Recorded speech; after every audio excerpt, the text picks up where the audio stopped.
Bien, jóvenes, les doy la bienvenida a esta nueva sesión. Me confirman, por favor, que están observando la presentación y también la... ¿Me escuchan? Sí, Lo escucho. ingeniero. Sí, Sí, ingeniero. ingeniero. Bien. ¿Me confirman si quedó alguna inquietud de lo explicado el día de ayer? ¿Algún comentario, alguna duda o algo que hayan leído al respecto, que les haya aclarado más el panorama o alguna información que quisieran que sea aclarada antes de continuar?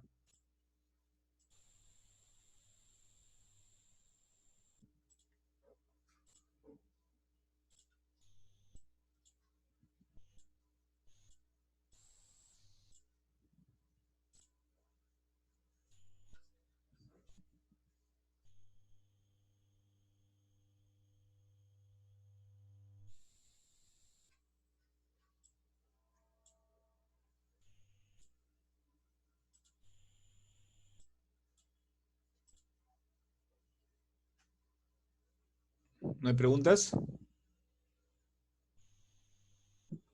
No, ingeniero, ha estado todo claro. Perdón, ¿no? ¿Me escuchar bien? Ha quedado claro. A ver, entonces, el día de ayer habíamos completado la explicación de lo que era el concreto pretensado, el posttensado, ¿no? En ambos casos habíamos señalado algunas de sus características, cosa que se va a ir complementando en las 2 semanas siguientes. Bien, lo que corresponde ahora es poder ver con precisión en qué casos se puede aplicar uno u otro sistema, ¿no? Cuáles son probablemente algunas de esas ventajas. Nos habíamos quedado un poco por aquí cuando decíamos que en el caso de losas solemos emplear losas de un espesor importante en sistemas en donde a veces se evitan incluso colocar vigas, y para eso los cables se colocan de esta manera, como lo estamos observando a través de ductos. A esto se le llaman losas bandeadas, ¿no? O sea, son bandas las que en las zonas donde se coloca específicamente los cables, ¿no? Aquí observan, por ejemplo, en esta zona un elemento de acero, ¿no? De acero corrugado vertical, que me permite posicionar adecuadamente este elemento, ¿no? Y en otros lugares incluso se ha preparado el encofrado de tal manera que se pueda realizar el tensado a una cierta distancia y también profundidad, ¿no? Aquí existen unos elementos que están sujetando este extremo hacia la parte inferior, de tal manera también que cuando se ejecuta el posttensado, todo quede en su posición y exista un cierto, digamos, confinamiento, ¿no? Ayer veíamos que se suele colocar un refuerzo tipo espiral, pues aquí este refuerzo cumple la misma función. Estamos hablando de esta zona, ¿no? Este refuerzo. El, el refuerzo que tenemos aquí en vertical también se ha colocado, por ejemplo, en esta zona. Aquí pueden ver, a esto a veces en obra le llaman burritos o simplemente separadores, que son barras de media pulgada doblada, y que, o sillas también le llaman, ¿no? Para que puedan posicionar adecuadamente este ducto, ¿no? Estos ductos tienden a ser horizontales, o sea, achatados, ¿no? Más que circular. En estos casos de losas, se tratan de hacer lo más achatados posibles, de tal manera de poder tener peraltes que no sean elevados, ¿no? Y habíamos comentado que se podía tener casos como estos, en donde por alguna cuestión particular del propietario, del arquitecto, que está ubicado en alguna zona en donde prefiere evitar o reducir el número de elementos estructurales, se puede postensar no solo las columnas, sino también las losas y las vigas. En ese otro caso también llegamos a comentar que podemos tener losas en voladizo, no es una losa importante en voladizo, y aquí está recibiendo pues iluminación desde el exterior, o sea, esto es luz natural que viene del exterior, y se le dio este efecto, ¿no? Que hoy en día se puede lograr con luz indirecta, con luminarias que pueden estar escondidas bajo un falso techo, pero esto es concreto, ¿no? Esto todo es concreto, donde se ha colocado, como decía antes, un nivel de preesfuerzo, unos cables de preesfuerzo para poder sujetar y esto permanezca horizontal.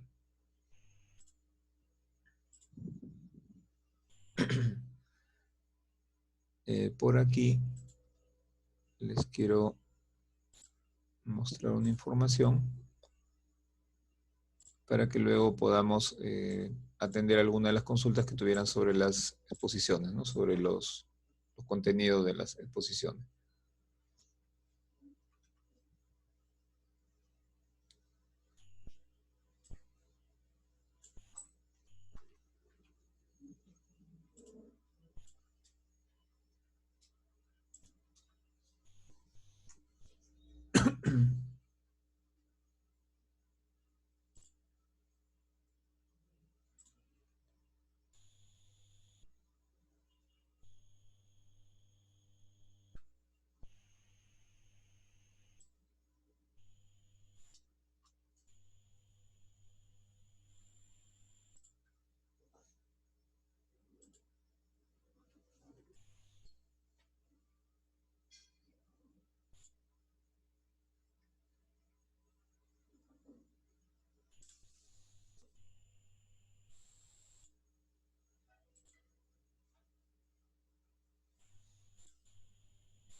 Quisiera que me confirmen si están observando una pantalla que dice arriba Metro de Lima.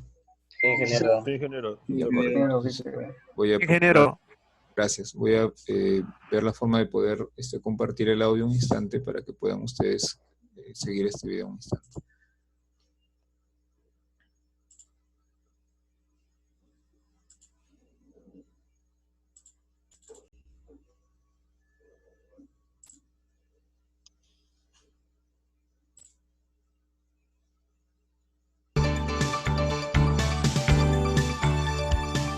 Carros de avance CVS. El reto más importante que... ¿Sí se escucha el audio? Sí, ingeniero. Ingeniero, sí se escucha. Ok. Aquí van a observar una parte de los proyectos de la línea 1 del Metro de Lima, habiendo incluso habiendo en la parte inferior circulación vehicular, como ven hay tres carriles en una dirección y 3 carriles en la dirección contraria, y por debajo incluso hay movimiento vehicular, como pueden observar. Se ha podido construir este puente con el mecanismo de dovelas sucesivas, utilizando carros de avance, que es un mecanismo encofrado, que de manera hidráulica va avanzando, se va vaciando el concreto, y finalmente se encuentra en el centro con un último vaciado que tiene una longitud normalmente de 2 metros, ¿no? Entonces acá van a observar ustedes parte de ese procedimiento. Que le dio el consorcio Metro de Lima a Ulma Perú fue la solución para la construcción del puente Huáscar, la cual atraviesa una vía de alto tránsito vehicular. El puente Huáscar tiene una altura aproximada de 38 metros, una longitud de 274 metros, conformado por 3 vanos de 75 metros, 124 metros y 75 metros. Dispone de un tablero de 8,60 de ancho para 2 vías que soportarán la circulación del tren en ambas direcciones. El área de ingeniería de Ulma Perú le propuso al cliente la utilización de los carros de avance CVS, basados en el concepto modular del sistema MK. El carro CVS se adapta a las distintas geometrías de doble. Aquí pueden, por ejemplo, observar la forma de este puente, ¿no? Acá hay una persona, y pueden observar que es una sección tipo cajón, es de un ancho pequeño comparativamente contra otras estructuras que pudiesen llevar a veces 10, 12 vías, ¿no? 12 carriles. Aquí básicamente, como se trata de un tren, necesitamos que pasen 2 trenes, ¿no? Entonces este ancho está en aproximadamente los 10 metros, por ahí le van a dar la dimensión exacta, y la altura es importante porque se requiere peralte a efectos de lograr resistencia, ¿no? Y rigidez. Y por aquí observan unos agujeros en esta zona, que precisamente es parte de los lugares por donde va a pasar el cable. El encofrado interior y exterior son independientes entre sí, lo que permite un ciclo de trabajo más corto. Los elementos estándares de MK minimizan tanto el peso como los costes del equipo frente a otros carros hechos a medida. Cada carro CBS ha partido de una pila del vano, dovela acero y han avanzado de forma... Aquí lo que le están explicando es que a partir de este pilar se ha hecho una dovela hacia la derecha, otra hacia la izquierda, una a la derecha, otra a la izquierda. Entonces se va balanceando las cargas a uno y otro lado hasta que esto se encuentre con digamos, en el centro, y también aquí hacia la izquierda que ven, se encuentre con el próximo extremo, ¿no? Simultánea en segmentos de 5 metros en dirección opuesta hasta encontrarse y ejecutar la dovela del cierre de 2 metros. Aquí les está faltando una dovela de 5 metros y luego una dovela de 2 metros, ¿no? En ese momento ya se desmonta el sistema de los carros. El rendimiento es considerable, ya que con 4 carros de avance se han ejecutado 20 metros lineales cada semana. Al disponer de un sistema hidráulico, el avance es suave, preciso y repetitivo, proporcionando mayor garantía que con medios mecánicos. Desde el primer uso de la nueva tecnología de carros CBS en el país, las eficientes soluciones de torres Aluprop, los accesos de trabajo Brio o el uso del versátil y resistente sistema MK en sus diferentes soluciones, Cerchas MK, Simbras MK, Encoform BMK, Encoform HMK y consolas BMK. El experimentado Departamento Técnico de Ulma, Perú, ha ofrecido soluciones rápidas, eficientes e innovadoras ante cada reto de ingeniería. 13 años de constante éxito e innovación en soluciones de alta ingeniería respaldan a Ulma como el líder en el mercado peruano. Un referente de modernidad, seguridad y solidez en el rubro construcción en nuestro país, que ha crecido junto a las obras más... Bueno, ahí ya está el pase del tren eléctrico, ¿no? Cuando la obra se ha completado.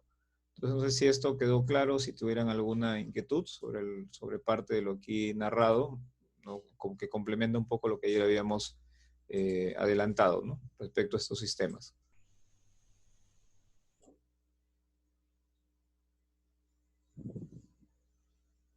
Ingeniero, ¿eso solo 20 metros lineales por semana, me pareció que dijo? Sí, correcto.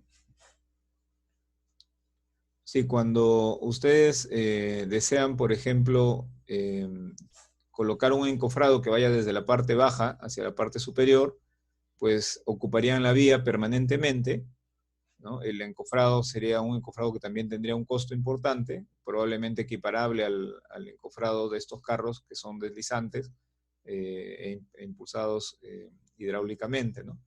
Entonces, este avance es un avance importante y considerable si lo comparamos contra haber construido, por ejemplo, como le decía hace un instante, elementos verticales, tipo andamiaje, tipo encofrado, para ir haciendo este vaciado, ¿no? Otra consideración es que la vía inferior es una vía que está en funcionamiento, ¿no? Entonces, también se podría haber pensado en trabajar con vigas prefabricadas, o sea, que se hayan hecho en el suelo, en alguna planta, y transportadas hasta este lugar, pero igual habría requerido un gran movimiento y problemas con el tráfico de Lima. Ustedes recuerden que el tráfico de Lima es un tráfico en donde a veces uno puede estar 2 o 3 horas para cruzar 2 cuadras, ¿no?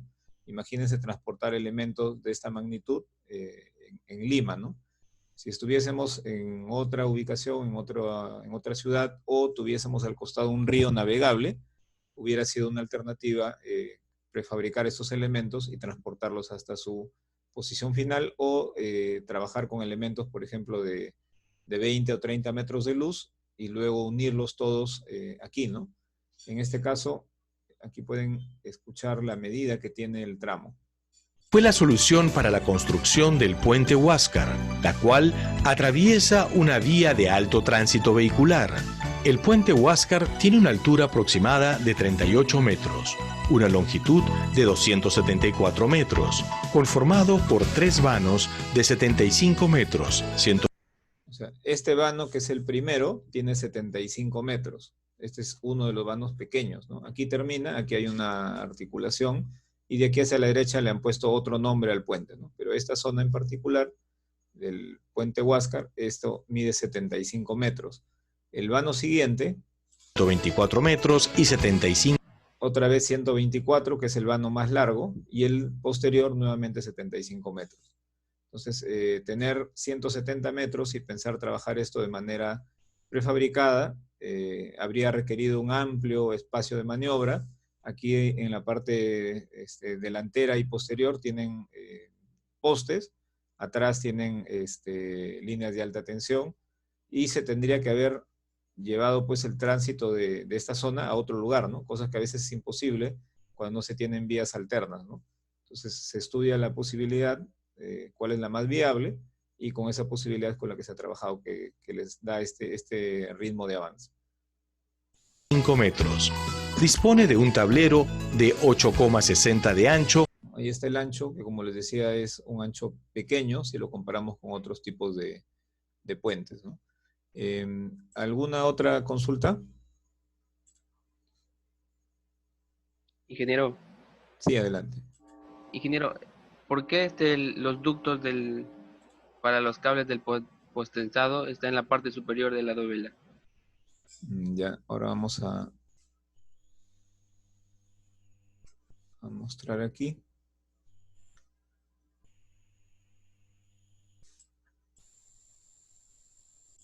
Si tengo aquí un apoyo, uno de los pilares de apoyo acá, y el otro pilar en este lugar, lo que uno espera es tener diagrama de momento positivo y negativo, ¿no? O sea, lo que esperaríamos es que se forme un diagrama de momentos de esta naturaleza. Aquí hay tracción arriba, en esta zona, y en esta zona también hay tracciones, ¿no? Un momento negativo me indica que arriba tengo tracciones, y en la parte baja tengo tracciones al centro, ¿no? Por aquí. Entonces, igual que observamos en las fotografías del Colegio de Ingenieros, trabajamos con el cable puesto de esta manera, ¿no? Entonces el cable me ayuda a soportar las tensiones que hay aquí abajo y las tensiones que están en la parte superior, ¿no? Por eso es que por aquí se han observado los agujeros en la parte alta, que está justo en la partida del pilar, ¿no? Cuando uno se vaya caminando va a observar en esta zona que los agujeros están más o menos al centro, y por aquí va a observar que están los agujeros de pase o los ductos en la parte inferior.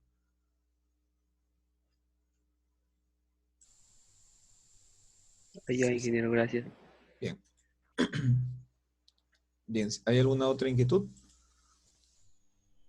Ingeniero, los cables vendrían a ser también los tendones. De nuevo, por favor, no llegué a escucharte bien. Los cables vendrían a ser también los tendones, como indica en el libro. Los cables vendrían a ser, ¿qué cosa me dices? Los tendones, como indica en el libro. Las 2, 3 primeras palabras que pronuncias te escucho y luego parece que se cortase tu voz, o sea, no te llego a entender. Estás preguntando sobre los cables o tendones, pero ¿cuál es la pregunta? No llego a escuchar. O si la colocas por el chat.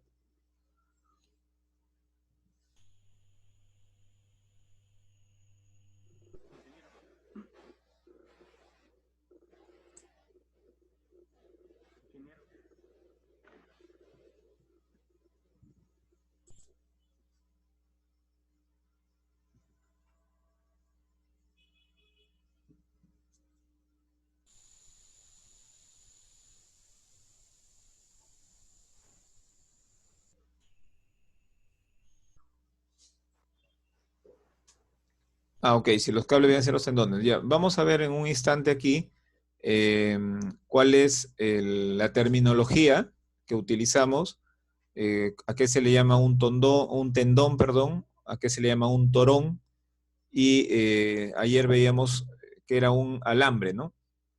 Que era un alambre, que era un cable. Vamos a comentarlo, bueno, vamos a hacerlo de una vez, ¿no? Vamos a hacerlo una vez aquí. Ingeniero, disculpe, una consulta. Sí, te escucho, adelante. El diseño de los pilares varía de acuerdo al sitio donde se están colocando, porque por ahí he visto que están variando los diseños de los pilares. Hay unos circulares, hay otros que tienen otra forma. Ya, ok. Por ejemplo, si hablamos de puentes, si hay un río y yo necesito cruzar con un puente, y requiero colocar aquí algún tipo de pilar, pues este pilar lo ideal es que sea circular, o si necesita ser alargado por otros motivos, lo ideal es que termine así visto en planta, ¿no? En una zona curva, de tal manera que el paso del agua, el agua que viene en esta dirección, no origine un remolino, digámoslo, de alguna forma. Hay términos más técnicos en la parte hidráulica, pero es para poder desviar la corriente y evitar que en su base, porque esto tiene una zapata, evitar que en elevación se pueda producir, en el caso de una avenida, lo que se denomina socavación, ¿no? O sea, este es el cauce del... Ya. Ingeniero, creo que yo había leído una vez y eso le llaman vórtices, ¿no? Los Vórtices, ese es el término, vórtices, gracias. ¿no? Sí, gracias, Ya. es el término de lo que se produce. Para evitar la erosión y la socavación. El suelo que está aquí abajo, el cauce, se Ajá. empieza a socavar, ¿no? Entonces, una alternativa que eligen algunos ingenieros es colocar una losa abajo, o sea, sobre el cauce, construir una losa. Eso se puede hacer siempre que se haya desviado el río, ¿no? En los casos en que no es posible, solo se genera un sistema que evite el paso del agua para hacer la cimentación, pero en otros casos es difícil o imposible hacer esta losa, ¿no? Si tenemos la losa y esta losa tiene, digamos, una porción que ingresa al terreno, se evita también la erosión porque básicamente el agua corre, ¿no? Pero Sí. en cuanto a la forma en planta, se busca que esto primero está orientado en función de la dirección del agua. Por ejemplo, si yo pienso en este puente, si lo veo así como un rectángulo en planta, tal vez alguien habría dicho, bueno, yo prefiero que el pilar sea así, perpendicular al eje del puente. Pero eso estaría obstruyendo el cauce, ¿no? Entonces... El paso del agua. Perdón, el paso del agua. Para esto, lo que haríamos es alinearlo con el sentido del flujo, ¿no? Con el sentido del flujo. Sí, ¿otra pregunta tenía? Sí, ingeniero. En el puente Huáscar, la longitud entre pilar y pilar, más o menos era de 75, ¿no? Sí, pero la hay primera. Ajá. otras partes del puente en el cual los pilares están muy juntos. Esto me hace preguntar si el concreto postensado se aplica también igual ahí o varía, o si en algunas partes no se aplica. Ya, perfecto. Perfecto, acá lo vamos a ver. Ese es el recorrido que va a tener el puente, y por aquí hay una vía muy importante, aquí hay una vía más importante todavía, y acá hay una de similar importancia. Y esta es una zona en donde no hay tránsito, ¿no? Por aquí no hay tránsito, por acá tampoco hay tránsito. Entonces, en los lugares en donde no hay tránsito, podemos colocar pilares, por ejemplo, cada 15 o 20 metros. Si por aquí debajo están pasando vehículos, se eligió 75 metros, bueno, algo de 70, no recuerdo ahorita la cantidad. Lo mismo aquí, se eligió algo de 70 metros. Y el tramo central, que era donde habían muchos más carriles por debajo, 170 o 175 metros, ¿no? Esto es más o menos lo que se ha hecho. Y por aquí se han colocado pilares mucho más cercanos porque el terreno lo permite, ¿no? De hecho, este tipo de trabajo lo hace una empresa que está trabajando con este tipo de postensado, con estos carros de avance, y este tipo de trabajo lo está haciendo otra subcontratista, ¿no? Que es un trabajo más sencillo de hacer. Es un puente también, pero es un trabajo más sencillo de ejecutar. Se puede hacer con los encofrados, digamos, y hacer el vaciado in situ, ¿no? Entonces aquí hay una junta, digamos, en el tablero. Esto se trata de una junta, aquí también hay una junta, ¿no? Entonces el puente Huáscar sería estos 3 tramos. Para efectos de diseño, siempre vamos a considerar el cable que se va a preforzar. La diferencia va a ser el nivel de fuerzas que se requieran dentro de estos tramos más cortos y dentro de estos tramos más largos, ¿no? Lo que va a cambiar son las fuerzas ahí. Cuando hagan cálculo de flexiones, etcétera, todo eso va a ser en magnitudes mayores, ¿no? No sé si quedó claro con esto. Pero todo el puente es postensado, entonces, ¿no? Todo el puente es postensado. O sea, se le llama Huáscar, o se le pusieron puente Huáscar desde aquí, ¿no? Desde este lugar hasta este lugar nada más. Cada uno de los tramos anteriores tiene otros nombres, y como digo, acá hay una junta en el tablero. Entonces esto se ha diseñado de manera independiente, pero el pilar sí ha tenido que ser diseñado para soportar ambas estructuras, ¿no? En todo esto se ha trabajado el post-tensado. Normalmente en los tramos que están tanto antes o después, lo que me permite el post-tensado es reducir la cantidad de concreto, ¿no? Entonces, yo puedo tener una cantidad de concreto menor y puedo desencofrar también mucho más rápido. Hemos dicho que colocando un concreto de buena calidad y con el preesfuerzo, podría quitar el desencofrado a veces al cuarto, quinto, sexto día, ¿no? En lugar de en una vivienda encoframos las vigas y las retiramos a los 20 días, 21 días el encofrado, aquí por el efecto del post-tensado puedo retirarlo antes, ¿no? Entonces en esta zona, aunque se use encofrado, ese encofrado se recupera más rápido, ¿no? Y no está estorbando el paso vehicular. Bien, sobre el tema de los... Ingeniero, Sí, adelante. en ese caso, con respecto a lo que está explicando, dice que se puede reducir la sección del concreto. O sea que el postensado hace que el concreto trabaje más a compresión también, así mismo. Primero tengo que usar un concreto de mayor calidad, o sea, no puedo usar concreto de 21 megapascales, por ejemplo, o 210 kilos sobre centímetro cuadrado, ¿no? Tengo que usar Ya. para losas, por ejemplo, mínimo 280.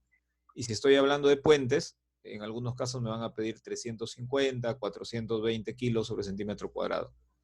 Al trabajar con un concreto que soporta más compresión, puedo aplicarle fuerzas de compresión al concreto, de tal manera que este concreto no vaya a fallar, ¿no? Y como ayer comentábamos, si tuviese una viga simple nada más y coloco el cable, al aplicar esta fuerza de tensión, esta zona del concreto es una zona que está esforzada tremendamente, por eso es que hay que colocarle los unchos, ¿no? Pero además el concreto debe ser un concreto de un F'C mayor que el que convencionalmente utilizamos, ¿no? Por ejemplo, una vivienda podría ser mínimo 28 megapascales. Pero si hago eso, tendré que esperar más días para el tema de mantener este encofrado y alcanzar un mínimo valor que me permita aplicar esta precompresión. Si en cambio uso F'C 35 megapascales, en un edificio de vivienda, por ejemplo, en un hotel, podría probablemente al cuarto o quinto día estar haciendo el postensado, ¿no?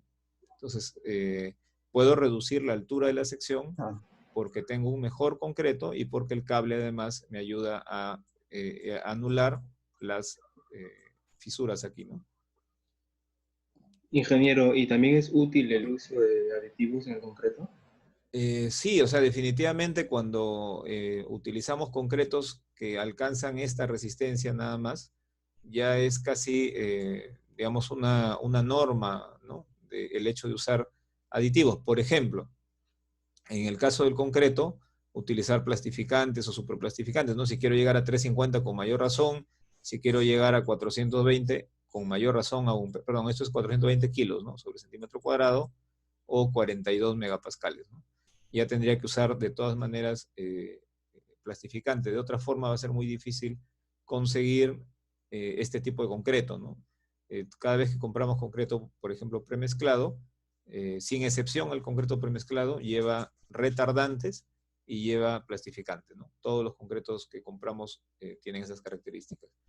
Una consideración importante es que los aditivos que coloquen en el concreto no contengan cloruros, ¿no? Eso sí es algo que le va a prohibir la norma, porque como he comentado antes, el acero de preesfuerzo es un acero que tiende a corroerse más fácilmente que el acero de refuerzo convencional, ¿no? Este tensado se corroe más fácilmente. Entonces hay que tener un control de qué tipo de aditivos se emplea.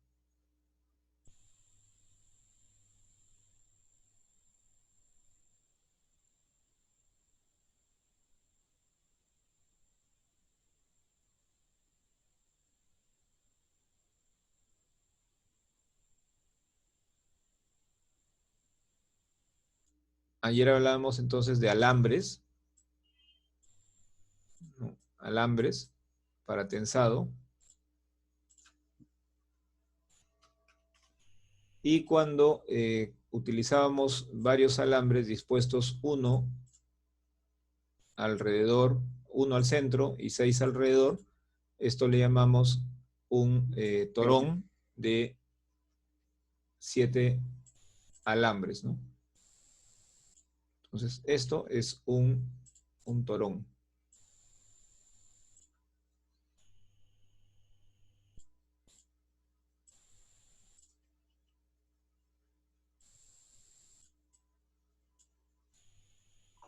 ¿Siempre va a tener 7 o puede que tenga menos o no? Hay otras disposiciones, hay fábricas que producen con menos y con más también, pero esta sería, digamos, este es el tipo de torón que más empleamos aquí en el país, ¿no? Yo, por ejemplo, no he visto, así en vivo e indirecto, no he visto torones con otra cantidad de cables, pero sí los venden en otros países, lo pueden revisar ustedes en bibliografía o en los manuales que hay de las empresas que producen. El que siempre hemos trabajado aquí en Perú, bueno, el que yo he visto al menos, siempre ha sido de 7 alambres, ¿no? Entonces, un torón, ¿qué cosa es? Son 7 alambres trenzados, o podría ser, como digo, otra cantidad, ¿no? Pero los que aquí en Perú yo he visto, siempre han sido torones de 7 alambres. ¿Y qué cosa es un tendón? Si es que yo tomo un torón como este, o varios, ¿no?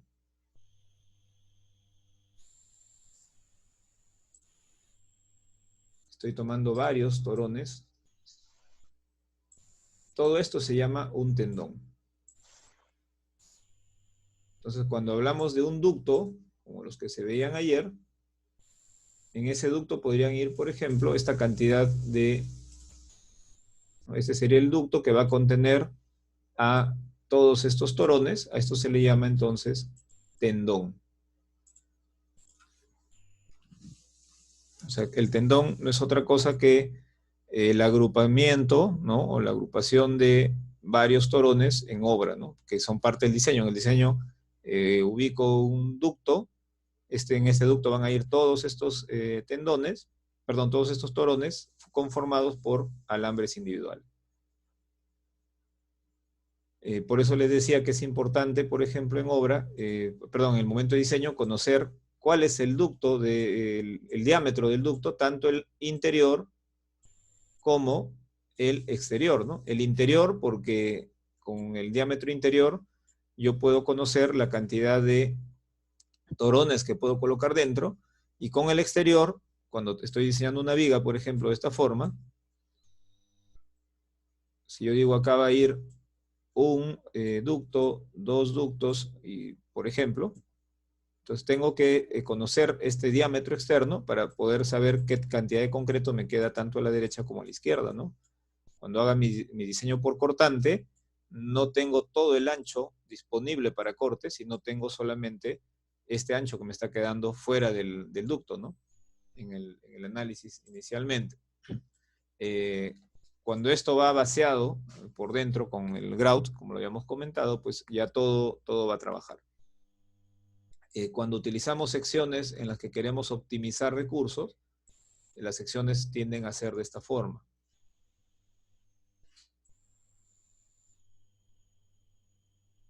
Tienden a ser de esta forma, ¿no? Entonces ustedes van a ver vigas de puentes muy largas, bueno, largas por decir un número de 40 metros, y este ancho va a ser, por ejemplo, 25 centímetros o 30 centímetros, ¿no? Pero esta parte sí va a tener 60 o 70 centímetros, ¿no? Entonces, ¿por qué se hace esto? Se hace para que la viga pese menos, porque no necesito tanto concreto, y como estos encofrados terminan siendo modulares para puentes de longitud importante, me puedo dar el trabajo y el lujo de hacer una viga con esta forma para reducir el peso, así se reducen costos también, ¿no?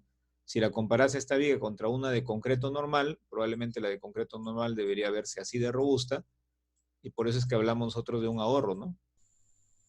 Entonces, si quisiera que las dos resistan lo mismo, la de concreto convencional sería así, y la de concreto preforzado sería más o menos como esto, ¿no?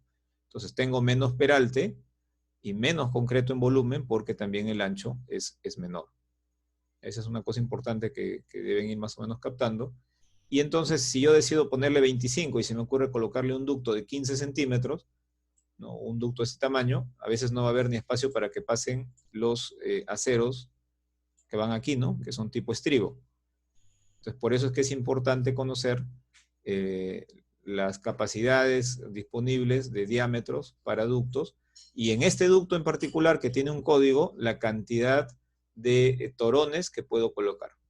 O sea, no puedo decir yo, le pongo 6 torones, o le pongo 5, o le pongo 6, solamente porque se me ocurre, ¿no? Ya lo vamos a ir un poquito viendo más adelante con algún detalle complementario. ¿Sí quedó clara esta explicación? Ingeniero. Sí, correcto. Bien, entonces vamos a continuar. Vamos a continuar por aquí. Esto ya lo descartamos de un rato y continuamos. Ustedes pueden buscar esta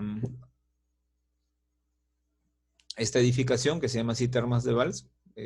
Pueden observar de qué trata, y arquitectónicamente es interesante ver el proyecto, y también pueden observar qué es lo que pasó con respecto a estos voladizos, ¿no?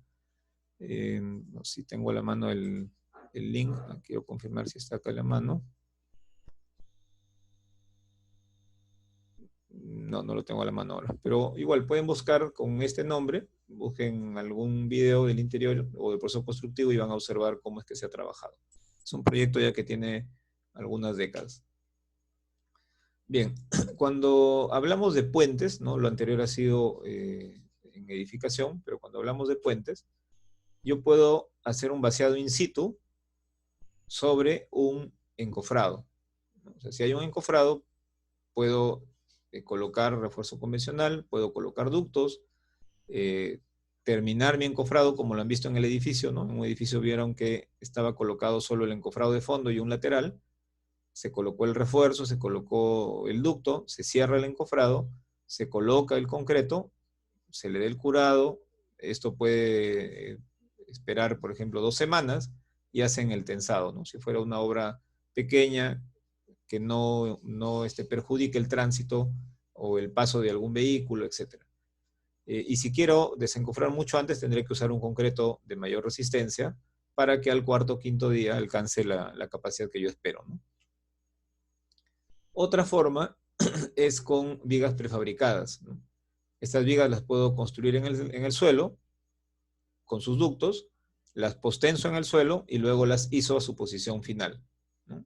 Esto se puede hacer en una planta o al costado de la obra en el suelo, como les estaba indicando. En algunos casos, por ejemplo, se llega a tensar. Por ejemplo, si tiene, vamos a decir, 10 torones, se tensan 5 torones en la planta y los 5 restantes cuando ya el puente esté unida a las vigas a su losa. Entonces puede haber pretensado parcial antes de el vaciado de la losa, o pretensado total, ¿no? Antes del vaciado de la losa. Acá tienen un caso, ¿no? Estas son vigas que tienen la forma que hace un rato les he estado mostrando. Aquí es mucho más angosto, abajo es mucho más ancho, y en este caso tienen un solo ducto.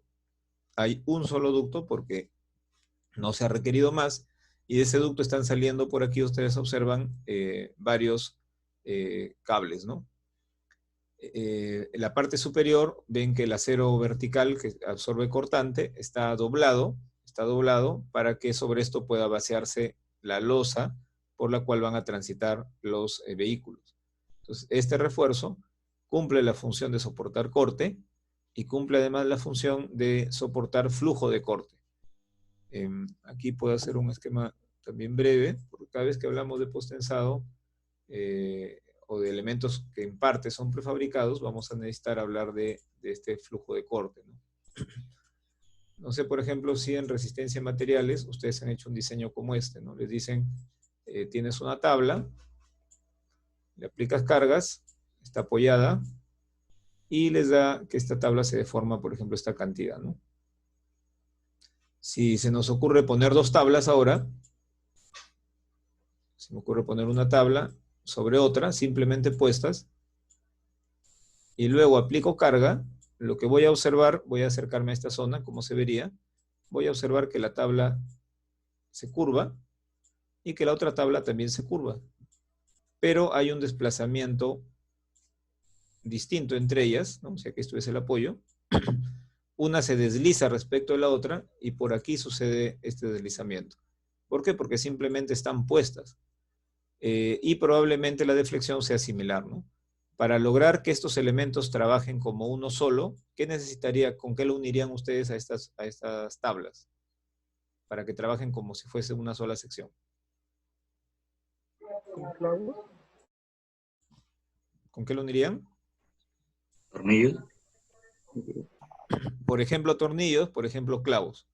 Entonces, voy a dibujar aquí nuevamente las dos maderas, ¿no? Las dos tablas. Y supongamos que alguien dice, voy a colocar por aquí un perno, un tornillo o un clavo, ¿no? Por aquí otro.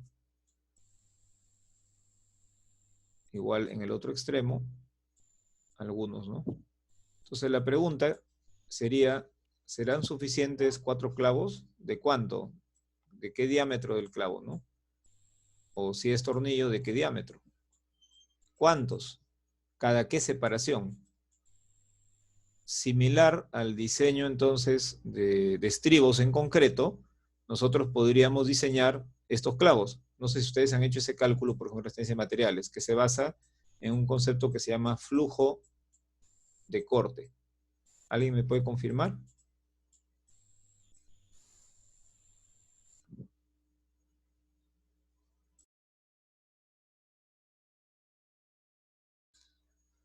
Otras veces necesitan vigas largas de madera, por ejemplo, necesitan una viga de 7, 8, 10 metros, y lo que hacen es, esta es la viga de madera, pero no es una viga como la de concreto, que es sólida, sino está compuesta su sección así, ¿no? Por pequeños paneles. Por fuera yo voy a ver una viga aparentemente única, pero en realidad se trata de 4 tablas, ¿no? Esto es un vacío. Entonces, estas tablas necesitan pues que yo aquí le ponga un clavo, necesita que por aquí le ponga otro clavo, y lo mismo necesitaría en este lugar. Por fuera voy a ver una viga rectangular, pero por dentro es vacía, ¿no? ¿Han hecho estos cálculos en resistencia de materiales? ¿Han hecho flujo de corte?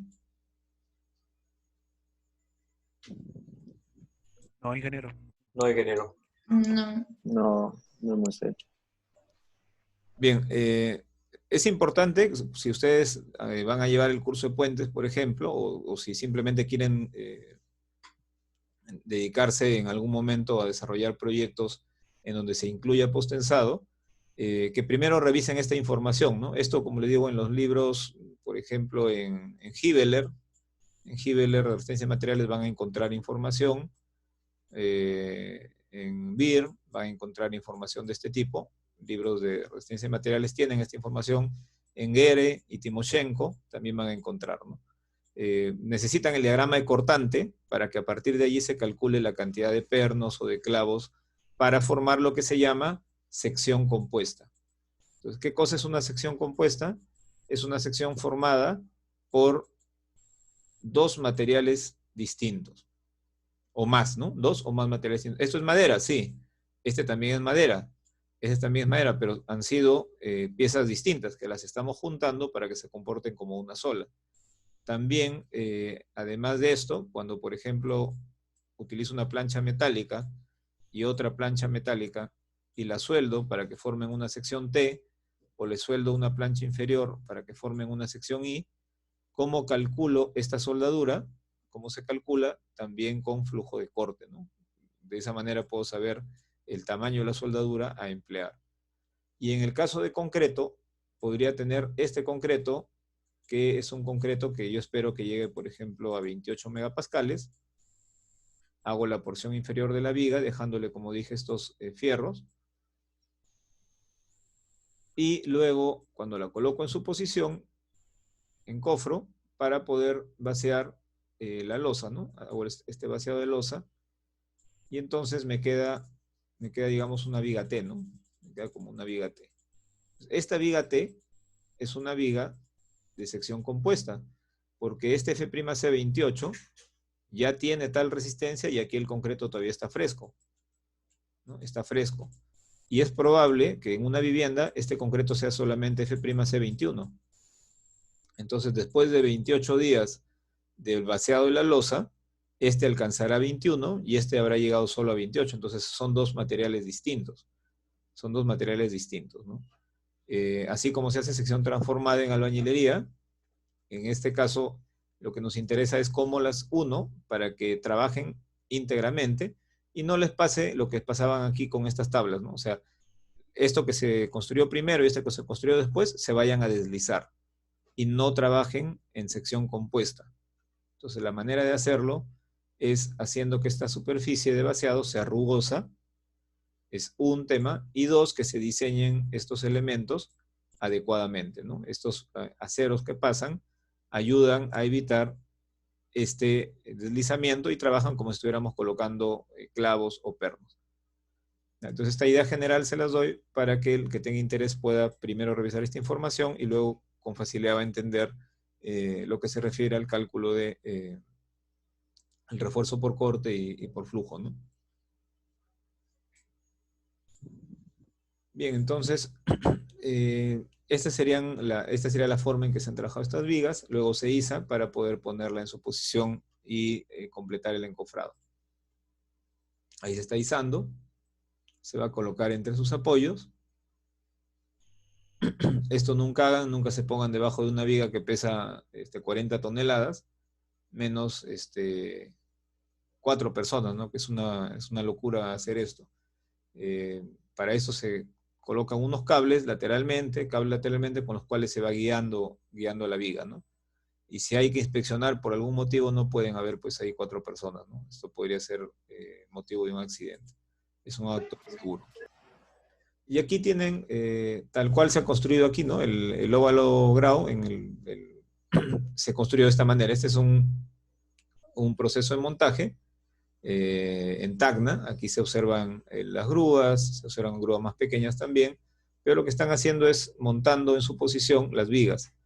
Luego se coloca un encofrado. Este encofrado no va desde el piso, basta que se apoye entre las vigas nada más, y se hace el vaciado de la losa, ¿no? El postensado se hace muchas veces, como decía, parte antes de vaciar la losa, cuando las vigas han estado en el piso, y otra parte cuando ya la losa ha sido colocada, se termina de postensar. Recién después de eso se da pie para que puedan pasar los vehículos en este viaducto. ¿Alguna consulta hasta acá?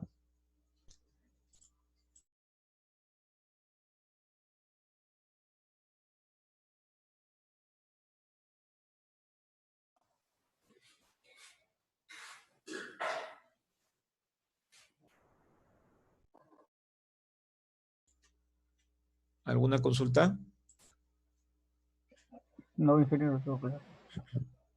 Bien, así se observaría si ustedes se ponen bajo las vigas.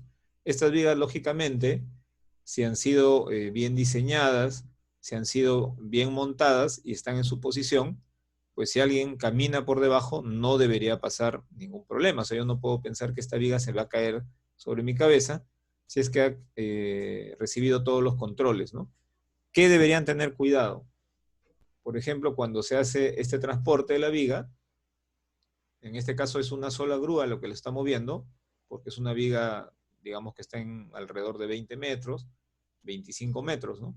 Pero si tengo una viga de 40 metros, ya voy a necesitar de dos, ¿no? Aquí una grúa y en el otro extremo otra grúa, para que entre las dos la coloquen en su posición, ¿no? Y esto no se balancee, no va a ser que la grúa se dé vuelta. Entonces lo que hay que tener cuidado es que no vayan a haber tirones bruscos que fisuren a la viga, porque si se dan cuenta aquí, estas vigas en esta dirección, en la dirección que estoy pasando el puntero, son bastante flexibles. Como no tienen losa todavía, fácilmente se pueden pandear así, perpendicularmente al plano de la viga, ¿no? Esta viga tiene un plano en el cual está su alma, y que es un alma delgada, hemos dicho de 25 centímetros a veces, y tiene un hueco por dentro, porque hay, recuerden, cables, ¿no? Entonces, si hay cables por dentro con un hueco, hay una zona de estas vigas que es muy débil todavía, hasta que se haya colocado la losa y hasta que se haya llenado el grout. Entonces, esto tiene que tenerlo muy presente. Ahí tienen un acercamiento. Miren la cantidad de ductos que se han colocado aquí. Cada ducto viene a ser un tendón. Aquí si hubiera alguna pregunta, por favor.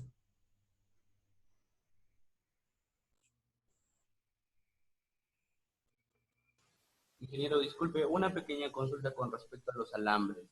¿Los alambres en el post tensado tiene una distancia máxima de utilidad o una distancia mínima o es de acuerdo al tamaño de la obra?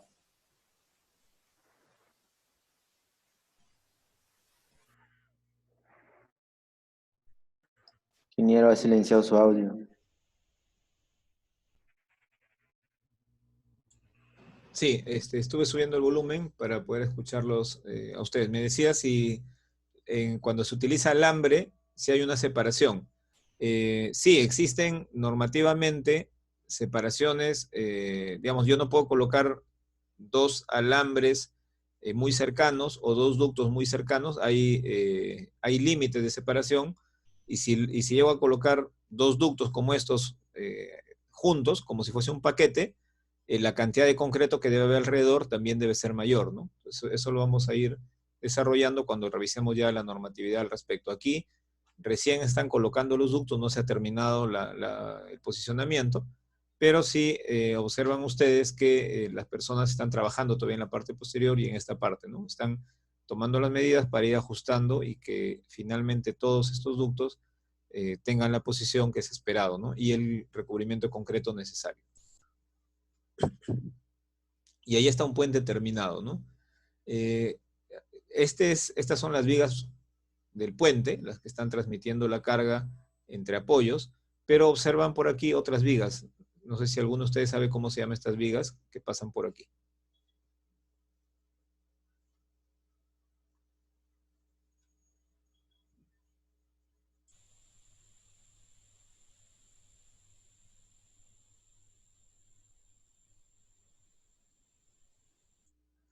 A estas vigas se les llama vigas diafragma y uno de los motivos por el que se colocan estas vigas es para darle estabilidad lateral a las vigas principales, a las que llevan la carga.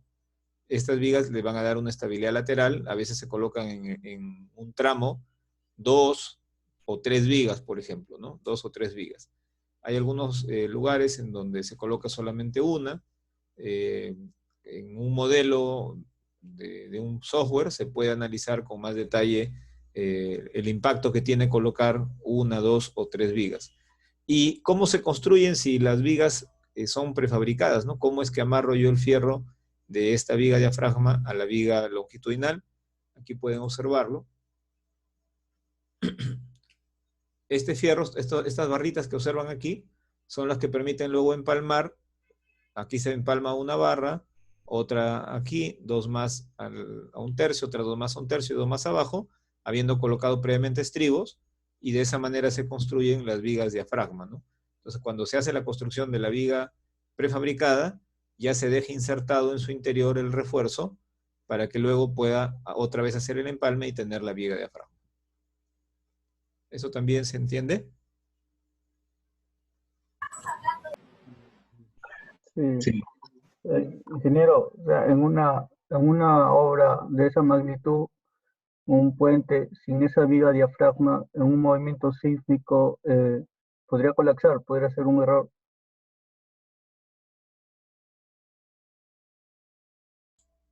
Depende bastante de la geometría del puente, ¿no? Por ejemplo, hay puentes que son metálicos y que obligadamente necesitan estos elementos transversales, ¿no? Y que en ese caso ya no voy a hablar solo de 1, 2 o 3, va a depender mucho del tipo de puente. ¿Por qué? Porque en el caso de un puente, o sea, si nosotros comparamos lateralmente, si antes decíamos, esta podría ser una viga de concreto, vamos a suponer que esta viga es para 30 metros de luz en concreto convencional. La viga en post tensado, yo espero que sea más o menos así, ¿no? Más o menos ahí, estoy haciendo un aproximado nada más para que se vea en cuanto a rigidez, ¿no? Ya, yo esperaría que si esta es la de concreto convencional, en post tensado tuviese esto, pero si la hago en acero, probablemente el peralte sea muy parecido, pero el espesor de las paredes, por ser acero, es bien delgado, ¿no? Lo vamos a ver ahí. Entonces, en acero hay mucha más exigencia de colocar elementos que funcionen como viga de diafragma, ¿no? Entonces, si aquí tuviese la otra viga, ¿no? Si hubiese otra viga aquí al costado, una manera de arriostrar esto es, por ejemplo, colocando aquí un elemento metálico, colocando aquí una plancha, colocando aquí una plancha, y haciendo esto, ¿no? Entonces ustedes van a encontrar algunos puentes metálicos. Esta parte es vacío, ¿no? Por acá hay vacío, por acá hay vacío, y es suficiente con contar con estos elementos para darle estabilidad a estas vigas, ¿no? Y en el caso de las vigas de concreto, en el caso de la viga de concreto, que más o menos se vería así, si quito esto, bastará con estabilizar, digamos, esta porción, ¿no? Esta porción, para evitar que esto vaya a moverse, ¿no? Lateralmente.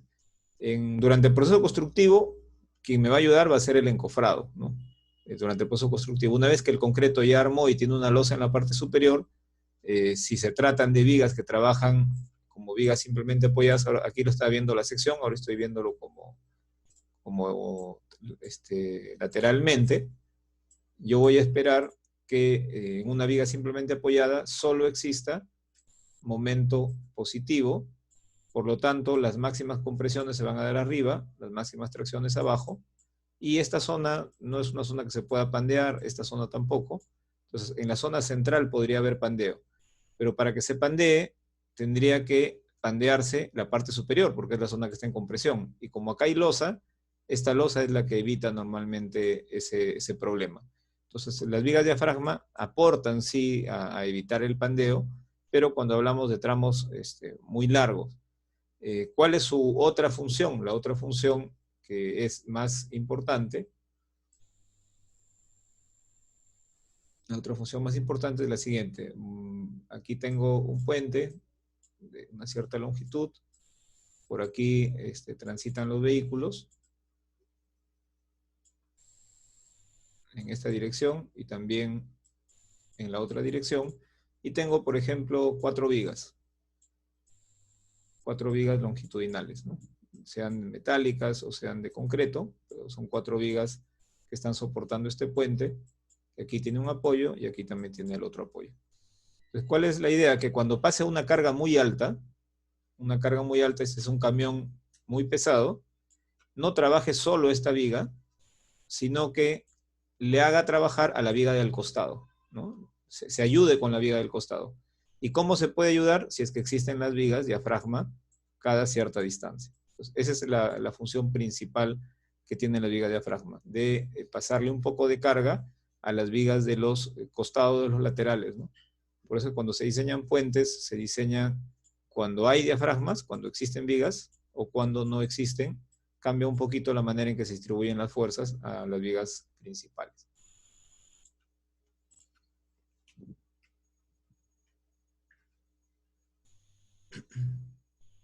Ahí tienen un puente concluido y se observa específicamente esto, que es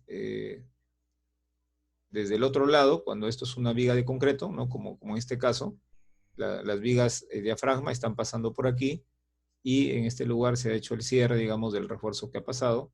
Lo mismo aquí y lo mismo aquí. Entonces, este tramo tiene 1, 2 y 3 vigas diafragma intermedias y tiene una viga diafragma en el apoyo y una viga diafragma en el apoyo. O sea, son 5 vigas en total que tiene este tramo, ¿no? Pero como digo, internamente o interior solo hay 3. Y eso es lo que les advertí antes, ¿no? Las vigas estando colocadas de esta forma, si es que no se estabilizaron, si no se les pusieron acá crucetas transversales, de tal manera que estén fijas, y en el proceso de montaje se tiene cuidado, pues normal, no hay problema. ¿Qué pasó aquí? Habían montado todas las vigas, y cuando viene la grúa a montar la última viga, con una de ellas topó a la siguiente, y esto fue como un dominó, ¿no? Todo eso se vino abajo. Eso fue San Juan del Lurigancho, no recuerdo el año, pero esto debe haber sido pues el 2015, por ahí, 2016 debe haber sido esto. Bueno, ese puente ya está hecho nuevamente, la empresa tuvo que terminarlo, pero miren lo que pasó, esto pasó de noche, ¿no? Estaban haciendo el montaje de noche y tuvieron este problema. ¿Hasta aquí alguna consulta?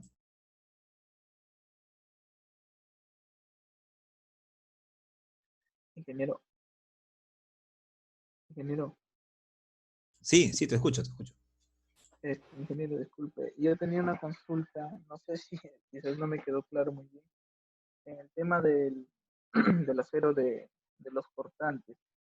Noté que el acero va hacia afuera, ¿no? No hacia adentro como comúnmente se realiza. Por qué se lo deja así hacia afuera? Disculpe.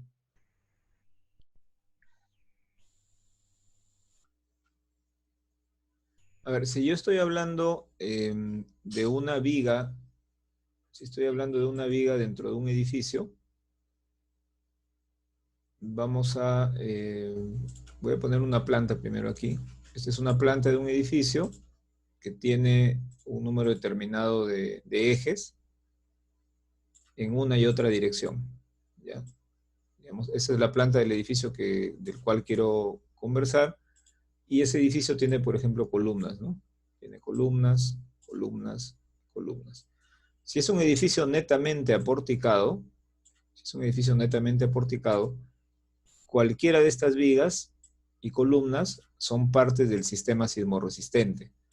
Entonces, si hablo, por ejemplo, de esta viga, ¿no? Y la aíslo aquí, la norma me va a exigir que coloque mínimo 2 barras arriba, continuas, mínimo, mínimo 2 barras continuas abajo, ¿no? Corridas, y dependiendo del grado de los momentos, pues voy a tener seguramente también bastones, ¿no? Voy a tener por acá algún bastón, voy a tener otro bastón por este lugar, y seguramente alguno por aquí. Ese sería el diseño de este tramo, ¿no? No estoy dibujando los apoyos por simplicidad, por tiempo. Y nosotros colocamos estribos, ¿no? En esta zona, como la fuerza cortante es más alta, suelo colocar los estribos más cercanos, pero podría ser que me bastase eso, y por aquí puede ser que ya no necesite estribos, ¿no? Y sería suficiente con colocarlos, por ejemplo, a esta distancia. Pero si se trata de un elemento que tiene responsabilidad sísmica, la norma también me dice, tienes que colocar mínimo 2H, ¿no? O sea, en 2H, siendo H el peralte de la viga, debes colocar estribos cercanos, y hasta aquí 2H, entonces tendría que colocar algunos complementarios por acá, y me va a quedar, por ejemplo, un estribo a 5, por ejemplo, 7, 8 o 10 cada 10 centímetros, y resto a 25, por ejemplo. Entonces, si se trata de una estructura sismorresistente, estoy obligado a que estos estribos, ahora sí mirándolo en sección, tengan esta forma. Que es lo que tú mencionabas, es nuestra costumbre, ¿no? Tener los estribos de esta manera, con gancho. Pero si yo tuviese, por ejemplo, acá un hueco, un ducto, este es un ducto, aquí siempre tengo columna, o sea, sigo teniendo un sistema estructural sismorresistente de pórticos, pero aquí hay un hueco, ¿no? Y necesito que esto que estoy pintando en color verde sea una viga, ¿no? Una viga chata o una viga peraltada, lo que estoy colocando aquí a la derecha. Esa viga no tiene por qué tener estribos cerrados, porque no es una viga que va a soportar sismo. Entonces, esa viga podría tener esta forma, la misma sección si quieres, pero su estribo podría bastar que tenga esta forma. Podría venir así. Y así, ¿no? Aquí, ¿para qué? Para poder sujetar la parte superior y la parte inferior. Nosotros, por costumbre, usamos estribos, por ejemplo, también de esta forma, en esos casos, ¿no? ¿Por qué? Porque de esta manera me aseguro que estas 2 barras permanezcan a la distancia que yo deseo, ¿no? Y se tenga por aquí un recubrimiento y un recubrimiento especificado. Entonces, solemos emplear estribos de esta manera. ¿Cuándo se requiere que los estribos sean cerrados? Por un tema sísmico, cuando hay torsión, también, si es que hay torsión, necesito que los estribos sean cerrados. Si es que hago, por ejemplo, en una viga de estas sísmicas, vamos a suponer que este fuera el tramo ahora, por aquí ya sé que tengo varios estribos, por aquí también sé que tengo varios estribos, pero por aquí me sale, por ejemplo, a 25. Pero yo necesito empalmar. Por ejemplo, este acero lo necesito empalmar aquí. Entonces, si hago un empalme por traslape, ahí sí la norma me vuelve a repetir, necesitas tener estribos cerrados y muy cercanos, ¿no? En el empalme los estribos van similar a como los coloco en los extremos. Entonces, en esos casos, acá pondría yo en empalmes por traslape, lo que ahorita recuerdo, tengo en la mente, ¿no? Pues si hay algún otro caso y alguno se acuerda me lo dice, pero hay que tener claro esto, ¿no? O sea, cuando hablamos de estribos y demás elementos, hay que tener claro dónde se requieren que sean cerrados o con ganchos, o pudieran no ser cerrados incluso. En el caso del puente, las consideraciones tienen que ver con esto, ¿no?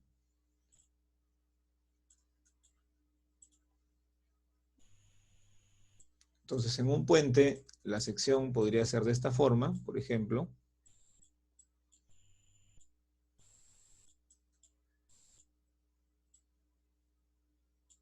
Así es la viga. Y si observo, esta sería mi viga, ¿no? Es una viga que puede tener, por ejemplo, como aquí en los puentes peatonales, esto es más o menos 1,80 m, y esto aproximadamente 60 centímetros, ¿no? Entonces me basta con que esta es fierro, tenga esta forma, y tenga esta forma, ¿no? Lo que necesito es que la longitud del estribo sea más o menos similar al peralte, ¿no? O muy cercano a ese valor. Esta zona del estribo está anclando dentro de concreto que está comprimido, por lo tanto es suficiente que tengan esta forma. En un puente hay sismo o no hay sismo, bueno, eso ya es otro tema, ¿no? Si es que yo he trabajado un solo tramo de puente, apoyado por aquí y apoyado por aquí, no hacemos diseño sísmico normalmente, ¿no? Ahí no incluimos diseño sismo resistente. Cuidamos que esto no se vaya a mover y no se suelte, pero no se trata de un pórtico, ¿no? Si fuese un sistema con varios pilares intermedios, allí sí, porque se pueden formar rótulas, sea en la base, o sea aquí, pero usualmente los tableros de un solo tramo, o múltiples tableros de un tramo, siempre conjunta, como aquí, son múltiples tableros de un tramo, no requieren diseño sísmico. ¿Quién va a requerir diseño sísmico? El pilar, ¿no? El pilar sí, porque es el que va a tender a fallar en la base. Espero haya quedado un poquito más claro. Bien, miren, hemos llegado a las 3:30. Yo creo que la información que continúa con la amplitud de la explicación que se intentaba hacer debería para ustedes servirle de base dentro de lo que es usos del postensado, ¿no? Como decía, la clase de esta semana debería ser una clase introductoria que me permite mostrar que hay formas de trabajar con el postensado que se puede aplicar en diferentes condiciones o para diferentes requisitos constructivos, etcétera, y van a encontrar abundante información, ¿no? Aquí, por ejemplo, pueden observar un puente que es por dovelas sucesivas, pero estas dovelas sí son prefabricadas, es decir, alguien las trae a este lugar y las conecta, ¿no? Como hace un rato conversábamos. A diferencia de que aquí en Perú se hizo con un carro que iba fabricando cada dovela e iba avanzando, ¿no? Este es un carro que va avanzando, en cambio, en este caso, esto es prefabricado, se va trayendo y aquí están todos los ductos en la parte superior para momento negativo y en la parte inferior para positivo. Y existen muchos otros sistemas. Por dentro de los puentes cajón existe este postensado exterior, son cables que se observan, ¿no? Aquí los ven, ¿no? Así se vería, si ustedes ingresan dentro de un puente sección cajón, verían estos cables o barras también. Aquí ven que son cables estos y estos son barras y están protegidos por tubería a su alrededor para evitar que se vayan a corroer, ¿no? En la esquina también observan, uno jala en una dirección y el otro jala en dirección contraria para que este elemento que esté emboladizo por ahora funcione adecuadamente, ¿no? Y aquí están toda la disposición de estos cables en longitud, ¿no? No es el objetivo de la clase explicar en detalle lo que es el tema de puentes, porque no es un curso de puentes, pero sí quería que tengan por lo menos el material, además de lo que ya les he explicado, ¿no? Entonces quisiera dar pase ya al tema de las exposiciones, si es que hay consultas, porque ya son 4:35, perdón, 3:35, nos quedan 30 minutos prácticamente. Quisiera escuchar si tienen alguna duda, alguna pregunta, para poder aclararles, darles algún apoyo. Sí, ingeniero. Ujú. Sí, sobre los grupos, el último grupo había incluido 2 integrantes más. Nosotros éramos 4 y ha incluido 2 más. Somos 6 ahora, según el Excel que mandó. Sí, correcto, sí. Hubo un grupo que me envió ya bastante tarde su relación y con los alumnos que habían quedado sin grupo ya se había juntado. Entonces es el grupo que tiene más integrantes. Los demás están todos igual, ¿no? O sea, el Excel sería Ok, ok. lo final. Ok. Quisiera saber si tienen alguna inquietud sobre la información. O sea, el libro básicamente le sirve como información mínima que deben presentar. Si alguien presenta eso, está bien, es suficiente, pero no se trata de, digamos, de fotocopiar la hoja y presentarla tal cual, ¿no? Sino con un tamaño mínimo de letra y explicar lo que contiene, porque si bien es cierto hay información o hay tablas, la idea es que ustedes puedan explicarlas, ¿no? Si alguien tiene, por ejemplo, que explicar pérdidas por flujo plástico y tiene un libro que lo explica mejor, tiene otra imagen o una diapositiva hecha por un tercero, pero que lo explica mejor, pueden usarla sin ningún problema. Lo que a mí me interesa es que el tema encargado se desarrolle y que la explicación sea clara, ¿no? De tal manera que no solo le sirva al que lo expuso, sino le sirva a quien escuche. Entonces, otro, eh, podrían utilizar otro libro si así lo desean, ¿no? Pero repitiendo los temas que se están pidiendo. Sí, adelante. Sí, ingeniero, hay un término que interpretado en el español más o menos como que no lo entiendo. El término es wobble friction. Lo estoy escribiendo por el chat para que de repente me pueda dar una definición. Ya, ¿cómo que lo has encontrado, me dices? Wobble friction es el término. Ah, ya, ok, ya lo estoy leyendo aquí. ¿En qué tema te tocó a ti exponer, por favor? Pérdidas en el tiempo. Ya, ok. Pérdidas parciales, sí, para ser más específico. Ya, ok. A ver, cuando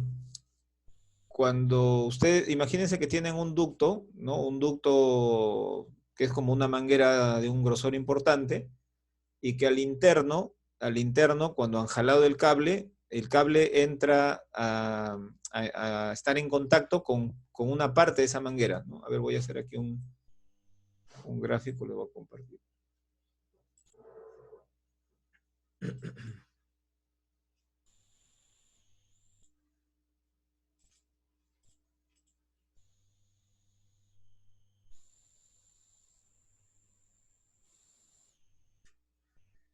A ver.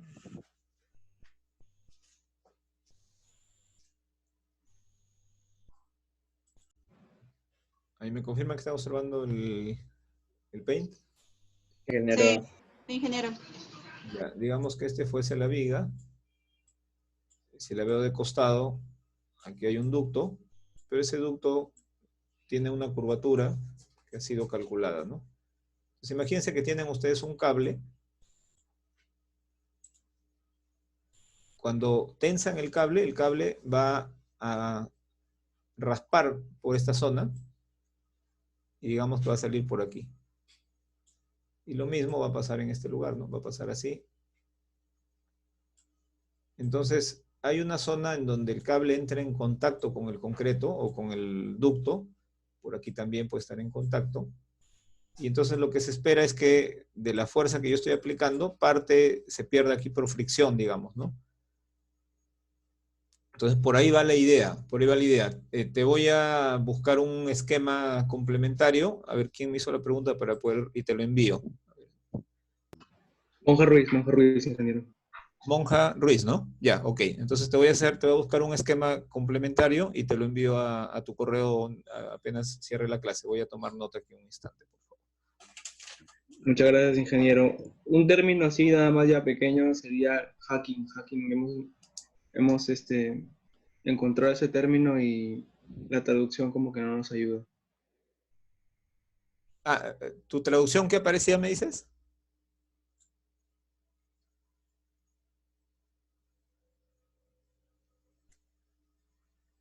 ¿qué traducción le encontraste, me dices? ¿O equivalencia? ¿Mencionas otra palabra?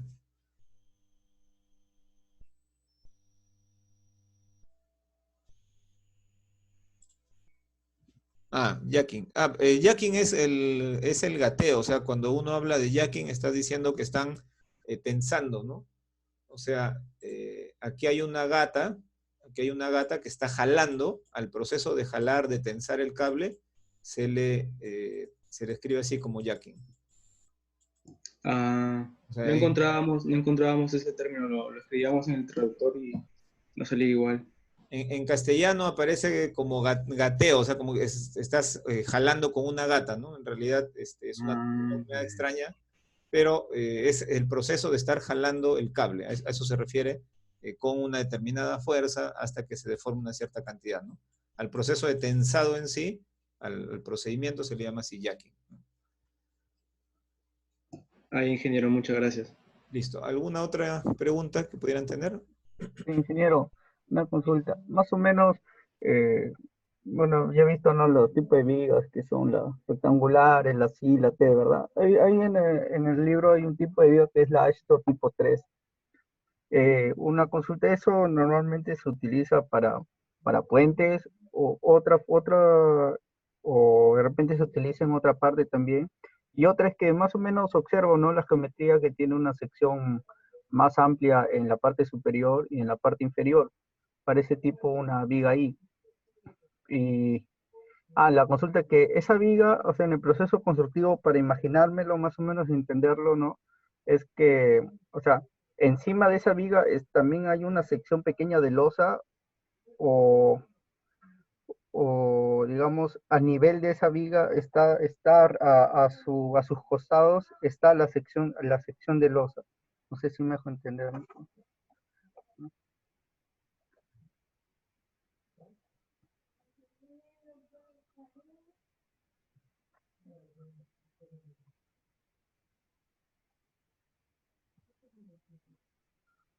Ajá, ajá. Su micrófono está silenciado, está apagado. Ok, gracias. Hay vigas que tienen la forma entre la 1 hasta la 3. Son vigas que la parte superior es bastante pequeña, ¿no? Y vigas como la 5 y 6, en donde ya tienen un ala importante. ¿Ok? Entonces tu pregunta es si sobre eso va concreto o no. Sí, efectivamente. Aquí les voy a hacer un esquema rápido. Cuando tengo, por ejemplo, una viga de estas características,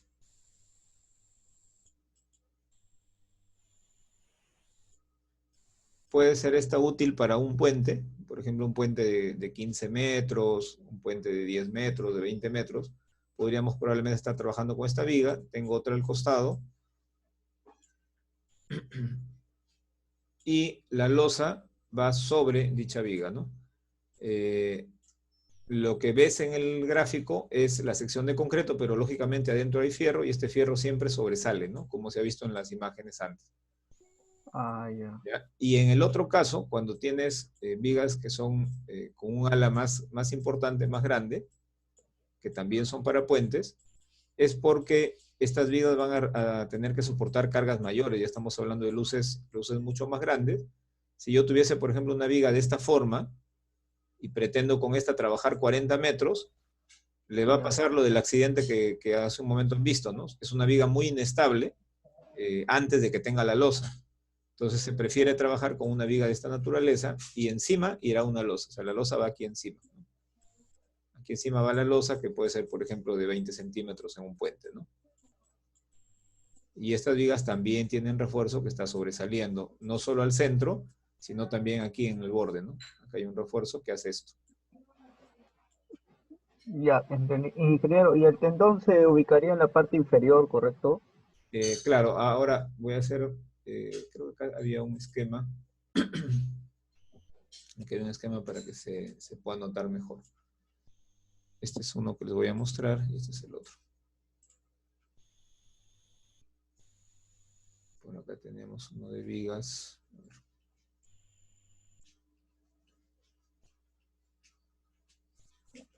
Ya. Aquí se pueden ustedes dar cuenta que esta viga es una viga que tiene un ala aquí. Arriba se ve un ala, se ve el alma más delgadita y otra vez sale un ala. Esta es una viga tipo I, ¿correcto? Eso sí se puede observar, ¿verdad? Sí. Ya. Conforme llego al extremo, llego al apoyo, el ancho de esta alma, este ancho se hace variar. Entonces en otra lo vamos a poder notar. Aquí, como ven, el alma es un alma delgada. En todas estas vigas, aquí el alma es más delgada. Y vamos a mostrar ahora este caso. No sé si observan aquí, el alma es delgada y aquí hay un ensanche. Ajá, sí. O sea, todo el alma es delgada y en los apoyos hay un ensanche. ¿Eso por qué? Porque lo que se está buscando es que si venía, por ejemplo, acá nomás voy a ponerlo, ¿no? Si aquí estaba ubicado el tendón, ¿no? Longitudinalmente, vamos a pensar que la viga solamente tuviese un tendón con esta curva. En el centro yo puedo tener esto sin ningún problema, aquí. Pero cuando llego a este borde, este hueco, este ducto va a estar por acá, ¿cierto? Sí se entiende la idea, ¿no? Aquí el ducto está abajo y en el extremo el ducto está a la mitad. Entonces se requiere que aquí a la llegada esto sea un bloque más grueso, ¿no? O sea, en la llegada a la viga es como un rectángulo. En la llegada. ¿Ya? No sé si pueda hacer algo más ahí. O sea, yo tendría que ver más o menos a la viga de esta forma. Y desde aquí en realidad vería las dos alas. Y aquí estaría llegando la viga casi como un rectángulo, ¿no? Así llegaría la viga. ¿Para qué? Para que haya posibilidad que el cable que estaba viniendo por la posición... Bueno, abajo me ha salido muy ahí vamos a hacerlo. Ahora sí.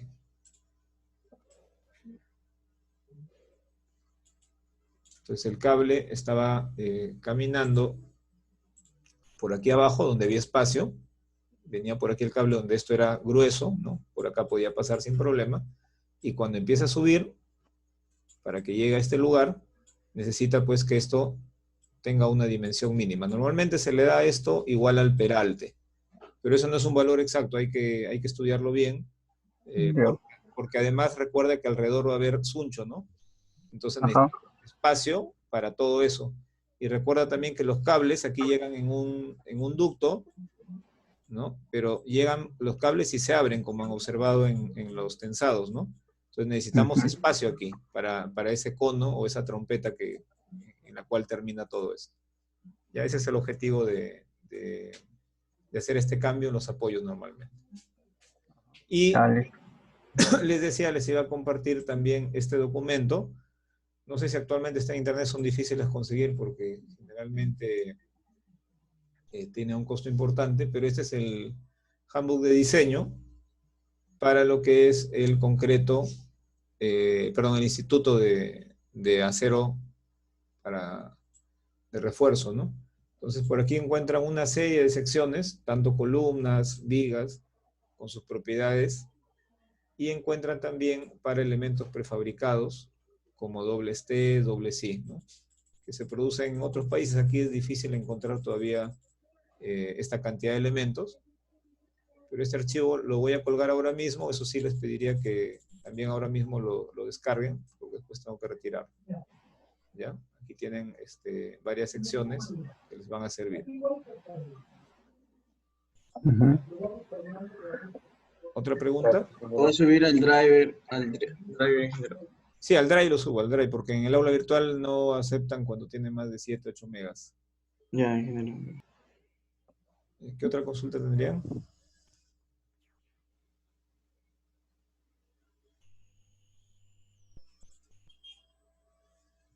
Ingeniero, un compañero dice que lo acepte, está en la sala. Le botó el Zoom. Ah, Briseño, ok, Calvi. Ya lo acepté, gracias.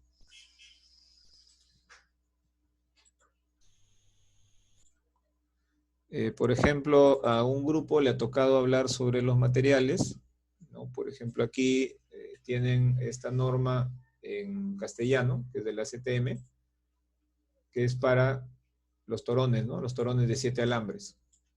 No sé si la han llegado a encontrar, si no también me indican para alcanzarles También esto. lo puede compartir eso, ingeniero, por favor. Ya, esto les paso ahorita por el chat, creo que por el chat sí se puede, ¿no? A ver, ingeniero. A ver, vamos a pasarlo ahorita mismo.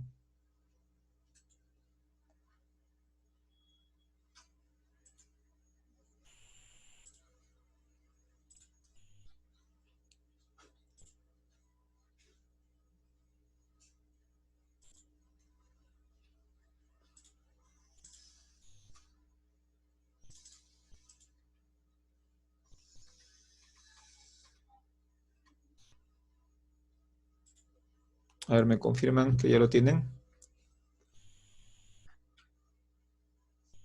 Sí, ingeniero, Sí, ya ingeniero. llegó. Sí. Listo. Y también tienen este otro documento, no sé, algún grupo le puede servir también este otro documento que estoy compartiendo.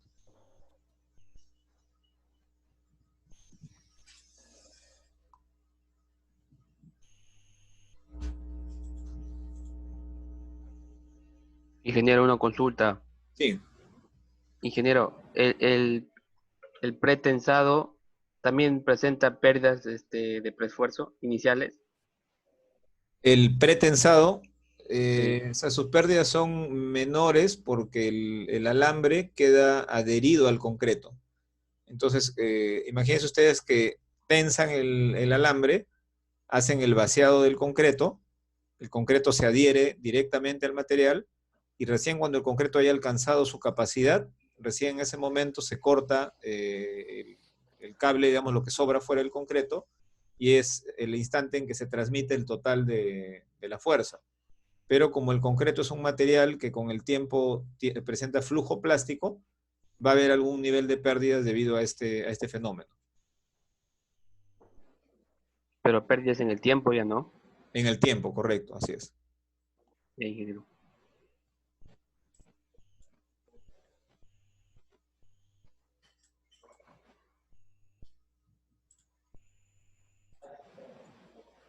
Ahí hay un último archivo que les estoy compartiendo también sobre cómo se define el punto de fluencia del acero de preesfuerzo, ¿no? Ese es un archivo de un paper de un journal de la CI, ¿no? Ahí tienen cuáles son las formas de determinar el punto de fluencia. Y qué implicancias tiene eso, pues, en el concepto de preesforzado.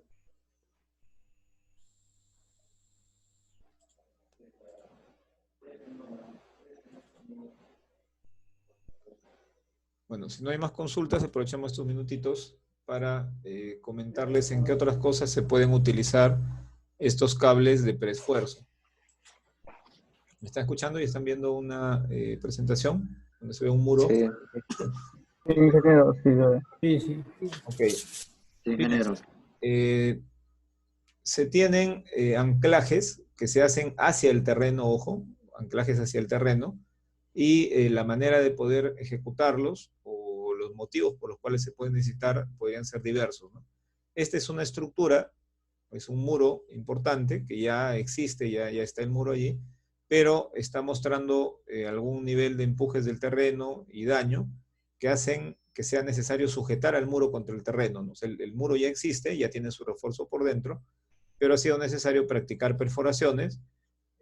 A veces estas perforaciones pueden ser de 7, 8, 10, 14, 15 metros, e insertar ahí cables, ¿no? Insertar cables, inyectar luego un grout, un concreto a presión, para que se forme detrás un bulbo, y esperar que ese concreto arme para luego tensar el cable. Luego de tensado el cable se ajusta y queda esto como un elemento que le ayuda a contener, ¿no? Cuando hemos hablado de muro de contención, hemos visto que existen muros que puedo hacerlos trabajar para retener tierras durante procesos constructivos, ¿no? Los cables son estos mismos cables de preesfuerzo que utilizamos en las vigas. ¿Ya? Entonces pueden encontrar ahí algún tipo de aplicación a este sistema. Aquí pueden observar, este es un sistema que se está construyendo cada paño de concreto y ven y observan ahí los cables, ¿no? Más o menos cómo son las placas metálicas, los discos y la salida de los cables para poder hacer el tensado, ¿no? Cómo es cada uno de los cabezales, cómo son las gatas, este es el equipo hidráulico y esta es la gata que ha permitido hacer este trabajo que ustedes ven aquí. Aquí están los diámetros, por ejemplo, de los tendones, cuando vienen engrasados, entre separadores, qué distancia debe haber, el tamaño de las inyecciones, etc., ¿no? Entonces, esto también les puede servir. En realidad en Internet hay mucha información que ustedes pueden encontrar. Lo importante es no desviarse del contenido que les he encargado, ¿no? Para que la exposición dure el tiempo previsto y se capte esos temas que se necesitan captar, ¿no? Aquí, por ejemplo, observan lo que hace un rato me preguntaban, ¿no? Aquí son cables, se coloca un separador interior para que el concreto pueda envolver a cada uno de los cables, y en esta zona lo que está haciendo es centrando los cables de tal manera que el centroide con el que se ha calculado permanezca en su sitio, ¿no? Entonces, cada cierto espacio, un centrador que me fija el cable en su posición, y cada cierto espacio un separador para que el concreto pueda envolver a los cables y haya siempre transferencia de esfuerzos, ¿no? Y así van a encontrar detalles. Estos son muy similares a los que se utilizan en las vigas preforzadas, perdón, postensadas, ¿no? En una viga postensada normalmente no necesito una cuña, porque cuando el concreto está en contacto con ella, simplemente va a absorber todas las fuerzas por contacto, por adherencia, ¿no? En cambio, en estos casos del post-tensado, donde hay anclaje pasivo y activo, sí necesito dispositivos de anclaje, ¿no? De ahí tienen algunos otros casos que... Derecho también nos puede compartir, por favor. Ya, les paso aquí.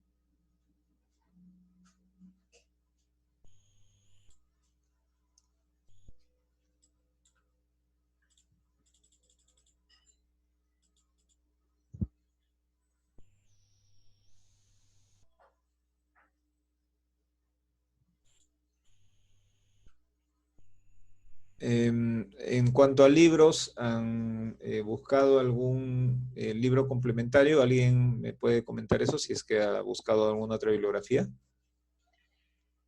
Sí, ingeniero, encontré en Teodoro Hamler y en el McCormack.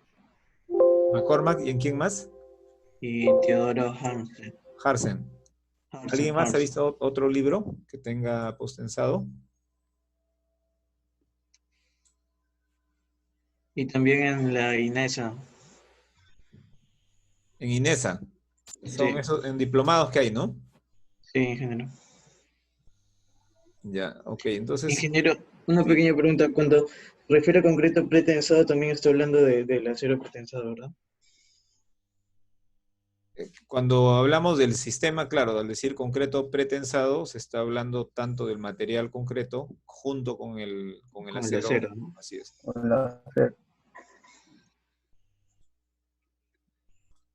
Entonces, por si acaso les sirva este libro, pensé que tal vez lo habían conseguido. Ya lo subió, ingeniero, el Drive. Sí, el anterior ya les pasé, y les estoy también compartiendo aquí que tiene toda la información. Sí, el libro que dijo. Que puede ser complementario al anterior. El libro que se había compartido antes, como digo, si alguno no lo ha llegado a bajar, por favor se lo pasan a través del WhatsApp entre ustedes, por favor, que se compartió desde la semana pasada. Ya, este es uno complementario que les estoy pasando. Ojalá que quiera pasar, porque es pesado también. Señora, yo creo que tengo un libro de poeta reforzado de Arthur Nilsson y George Winter. Ah, perfecto, es un buen libro. El de Nilsson, Winter, o también el de Naui, ¿no? Son dos libros muy buenos.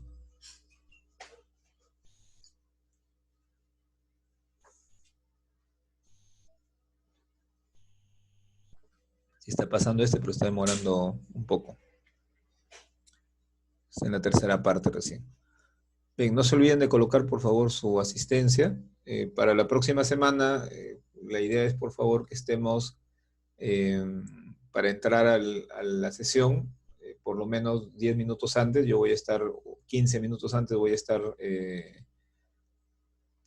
abriendo la sesión, de tal manera que puedan ingresar y pueda iniciar los grupos en el orden que ahí se indica, ¿no? O sea, primero expone el que le toque el tema 1, el tema 2.1 seguirá después, el 3.34 y así sucesivamente, ¿no? En ese orden se realizarían las... Ingeniero, esa nota va a ir directamente al 30%.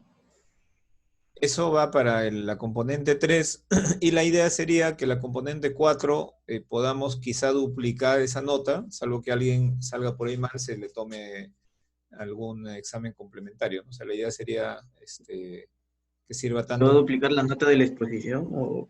Eso es lo que sería lo ideal, pero depende de ustedes, ¿no? Por eso se los estoy proponiendo. Claro, estoy bien que se duplique. Sí, ingeniero. Ingeniero. Se duplique. Sí, ingeniero, estamos de acuerdo.